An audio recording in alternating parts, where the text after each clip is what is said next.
Já, komum við með þjálfara KR, þetta var nú stærri sigur en þú kannski bjóst við hérna í kvöld í Töðudeildinni. Já, ég hefði alveg sætt mig bara við einstigs sigur hér og við vissum það við komum inn í að þetta væri svona, þetta er svona annar leikur en okkur úrslitakeppni sem okkur finnst vera svona alvöru prófa okkur svona sem úrslitakeppnislið og mögulega lið sem getur farið alla leið. Fyrri leikurinn var útileikurinn á móti Njarðvík og ég var rosalega ánægður með hvernig, sko við ætluðum ekki að sleppa tökunum á þeim í byrjun þriðja, gerðum það og mér fannst það sína karakter að við skildum vinna okkur aftur þangað sem við ætluðum okkur. Já, og svaka læti hérna svona seinni part leiksins? Já, þetta var ekki fallegt þarna í restina.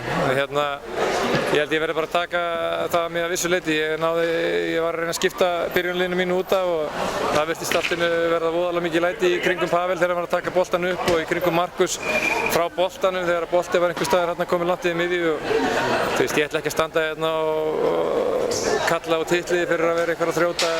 Þú veist, það er oftast tveir þegar deilur eru í gangi og en ég hefði nú mögulega bara að kippa þessum mönnum út af 1 mínútu fyrir held ég.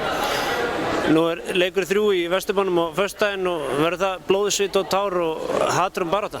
Ekkert öðruvísi, ég held að fyrsti leikurinn áður nú ekki í þessum hæðum í tilfinningahita og það mögulega verður þetta það sem á koma skal. Ég fagna því að sá leikur sé í beinni útsendingu. Já.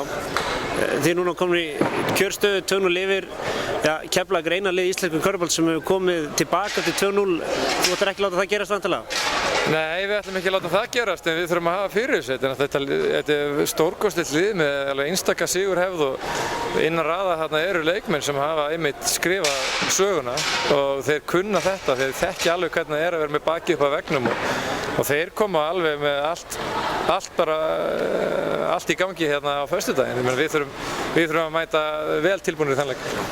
Takk hjá það.